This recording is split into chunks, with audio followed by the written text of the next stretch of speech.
Salut à tous et bienvenue dans cette nouvelle vidéo YouTube. Aujourd'hui on se retrouve dans une vidéo un peu plus personnelle que les vidéos précédentes que j'ai pu faire. Ça va être une vidéo sur mon bilan de mes 6 mois au Canada, mon ressenti sur ma vie d'expatriée. D'ailleurs je vous invite à regarder mes vidéos précédentes. J'ai mis beaucoup de temps pour faire des recherches sur mes précédentes vidéos, donc n'hésitez pas à lâcher un petit pouce. Aujourd'hui dans cette vidéo je vais vraiment vous parler de mon ressenti sur mon expérience au Canada, puisque ça fait déjà 6 mois que je suis arrivée au Canada. Je suis arrivée mi-mars. À l'heure où je tourne cette vidéo, on est début octobre et j'avais envie de vous faire un bilan de mon ressenti, de comment je trouve la vie au Canada, sur comment je vois la suite, comment je trouve ce pays par rapport à la France, etc. Je pense que ça pourrait en aider plus d'un.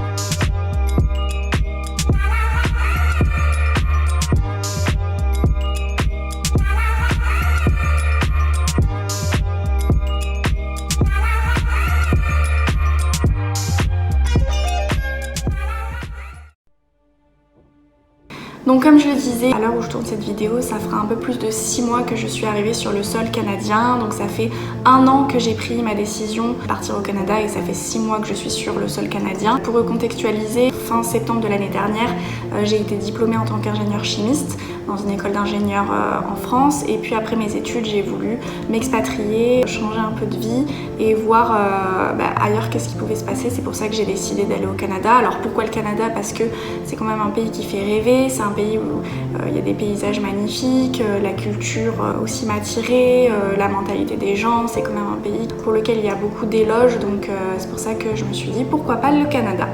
Et donc je suis venue m'installer. Au départ, la démarche que j'avais, c'était vraiment d'apprendre à voir de quoi je suis capable, à mieux me connaître.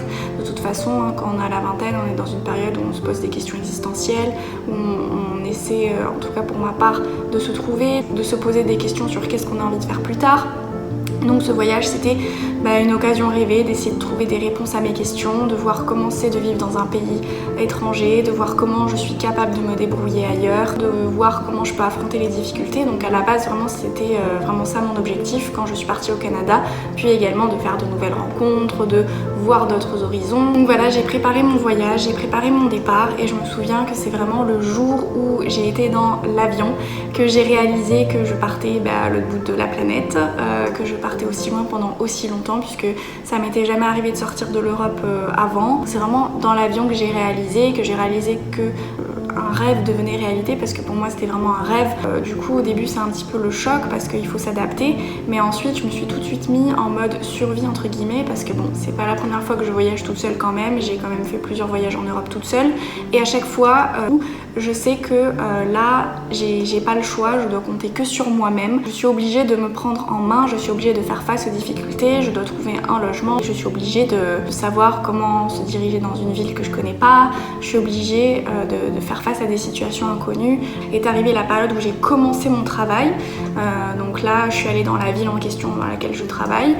Pour ceux qui se demandent, c'est Saint-Jérôme. En fait j'ai été très bien accueillie dans mon travail, c'était les seules personnes que je connaissais, donc c'était quand même assez rassurant de savoir qu'ils étaient bienveillants, qu'ils voulaient m'aider. Et puis en plus mon travail, c'est d'ailleurs toujours le cas, je l'aime vraiment beaucoup parce que c'est un travail qui me permet de découvrir le milieu des cosmétiques. Donc pour ceux qui ne le savent pas, je travaille dans une industrie cosmétique, donc je travaille en laboratoire. Je vais travailler sur des formulations de produits cosmétiques, essayer de faire de la R&D, travailler sur des projets, et je trouve ça vraiment intéressant. Pour une période de 2 ans c'est bien, après pour plus on verra, parce que j'aspire aussi à autre chose et à découvrir d'autres entreprises.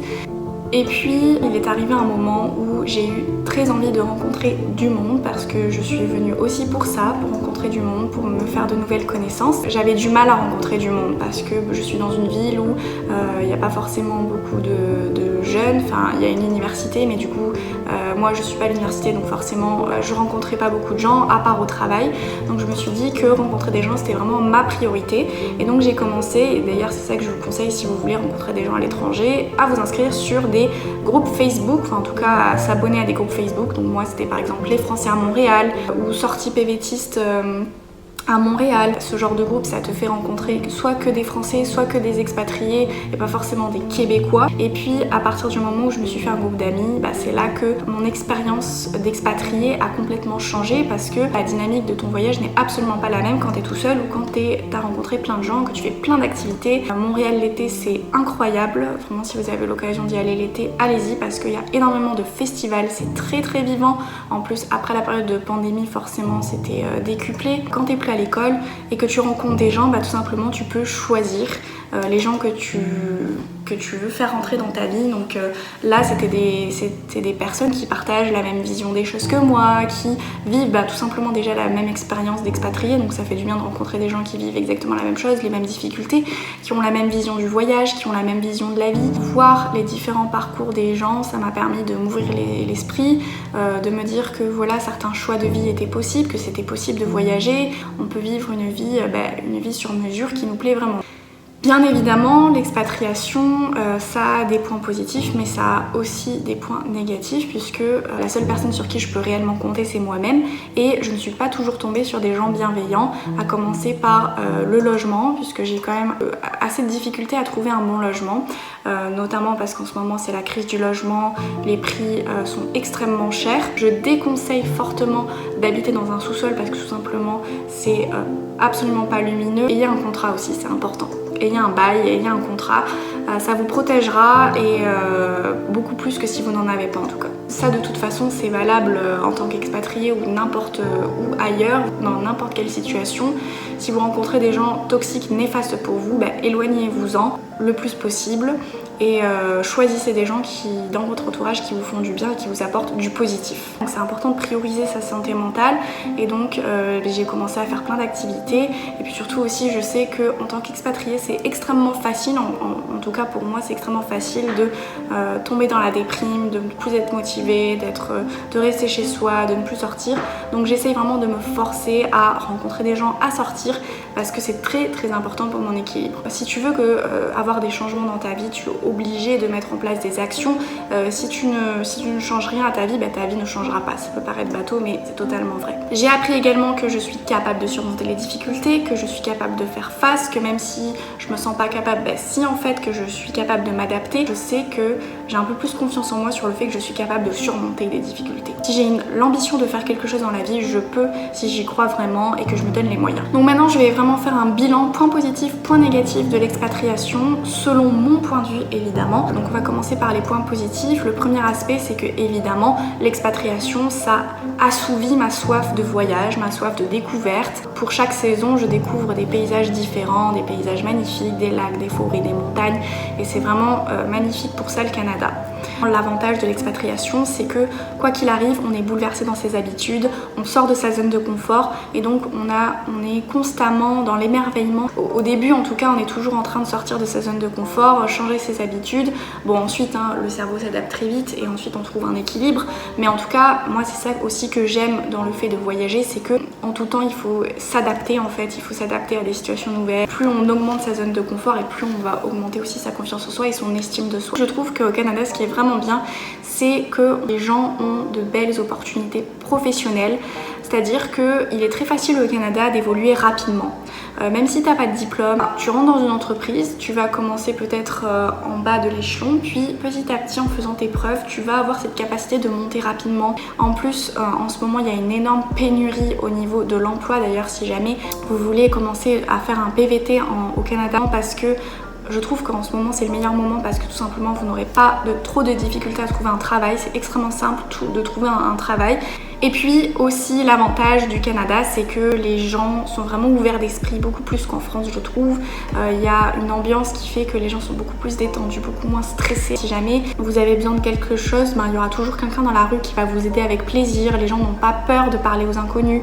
Bien sûr il faut faire attention comme dans tout, mais je veux dire que les gens sont quand même ouverts à la discussion. Et puis il faut dire qu'il fait bon vivre au Canada. Le Canada c'est un des pays au monde qui offre une des meilleures qualités de vie. Il y a beaucoup d'expériences d'expatriés qui viennent parce qu'ils apprécient la nature, la gentillesse des gens, l'ouverture d'esprit. La croissance économique était de 3,7% pour le second trimestre de 2019 et le taux de chômage était à 5,7% en septembre 2019. Donc c'est quand même un taux de chômage assez bas. Le Canada c'est considéré comme le 9e pays le plus heureux au monde, contrairement à la France qui est située à la 24e position. Alors d'un point de vue du coût de la vie également, globalement le coût de la vie au Canada est moins cher qu'en France. Le pouvoir d'achat global est 18,44% plus important qu'en France. Le prix de l'alimentation générale est 6,34% moins cher qu'en France. Donc globalement en fait le coût de la vie est moins cher qu'en France. Alors évidemment il y a des villes pour lesquelles c'est très cher comme par exemple Vancouver ou Toronto. Pour tout ce qui est essence c'est quand même moins cher qu'en France également. Maintenant au niveau des points négatifs de mon expatriation, encore une fois selon mon avis personnel, c'est que moi j'habite pas à Montréal même, j'habite dans une petite ville comme je l'ai dit au nord-ouest de Montréal. Donc forcément j'ai été obligée d'investir dans une voiture, donc ça pour moi c'est un gros point négatif parce que ça représente quand même une grosse somme d'argent, donc ça c'est un gros point négatif pour moi. Ici les Canadiens travaillent énormément, il n'y a pas beaucoup de vacances, il n'y a pas beaucoup de congés maladie. La culture du travail au Canada c'est beaucoup travailler pour réussir financièrement, travailler énormément pour réussir financièrement. Ensuite un inconvénient je trouve au Canada, mais ça de toute façon c'est la culture américaine, c'est que les gens vivent à crédit, c'est-à-dire comme je le disais, et ça je vous inviterai à regarder ma vidéo où j'expliquais en fait les démarches que j'ai faites pour m'installer au Canada, que je vous mettrai juste ici. Le système bancaire au Canada c'est avec une carte de crédit, une carte de débit, donc en fait tu peux acheter tes courses alimentaires etc avec ta carte de crédit. Il y a énormément de gens qui vivent avec leur carte de crédit, évidemment il faut rembourser, mais du coup ils vont s'endetter facilement et il y a beaucoup de gens qui vivent voilà sur leur dette, et ça c'est un peu comme le système américain, et ça je suis pas particulièrement fan. Le système de santé au Canada, bon on va pas se cacher que c'est absolument pas la même chose qu'en France. Alors je pense que c'est moins pire qu'aux États-Unis. Par exemple, la RAMQ, qui est le régime d'assurance maladie du Québec, là je parle pour le Québec en tout cas, qui va rembourser une partie des frais quand on va chez le médecin, etc. Mais encore une fois là, les délais d'attente sont hallucinants. Donc la majorité des gens vont dans le privé pour aller voir un médecin, pour aller voir un ostéopathe, pour aller voir un spécialiste. Et là, ça devient tout de suite très cher. Ce serait peut-être une des raisons pour lesquelles je n'aurais pas envie de vivre au Canada, c'est le système de santé. Un inconvénient aussi à l'expatriation au Canada, c'est que les Québécois sont très sympathiques, très ouverts d'esprit, mais par contre c'est très difficile d'être amis avec eux et d'avoir une relation proche avec eux. Mais de manière générale, les Québécois restent beaucoup dans leur groupe d'amis, n'ont pas forcément envie de rencontrer les Français parce que je pense qu'ils en ont aussi un peu marre des Français, qu'on se le dise. Un inconvénient aussi, c'est les forfaits téléphoniques et internet au Canada qui sont extrêmement chers comparés à ceux de la France. J'ai dit tout à l'heure que le coût de la vie globalement au Canada est moins cher qu'en France, mais pour ce qui est des forfaits internet, le Canada est très en retard. Je connais pas tout, ça fait que 6 mois que je suis au Canada, donc tout ce qui est l'éducation par exemple, moi je sais que j'ai eu des retours de personnes qui font leurs études au Canada et qui trouvent que le système éducatif ici n'est pas super bien. Ça encore une fois je peux pas me prononcer parce que moi j'ai pas vécu le truc.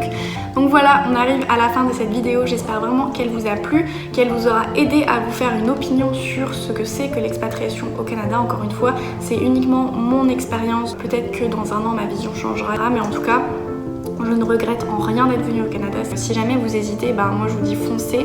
Après ça dépend de votre caractère, ça dépend de vos ambitions, ça dépend de vos projets, mais je trouve que c'est une magnifique opportunité d'évoluer, d'apprendre, et même si on peut apprendre d'autres manières, mais en tout cas moi l'expatriation c'est quelque chose qui me correspond à 100%, que je ne regrette pas malgré qu'il y a des points négatifs comme dans toute expérience. Et après chacun vit son expérience différemment évidemment. Donc j'espère que cette vidéo vous a plu. Si c'est le cas, n'hésitez pas à me laisser des commentaires, à me laisser des avis, à lâcher un pouce, à vous abonner.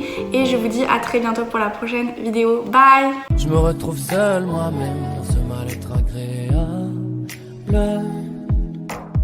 Solo je me force à l'être en restant si mal.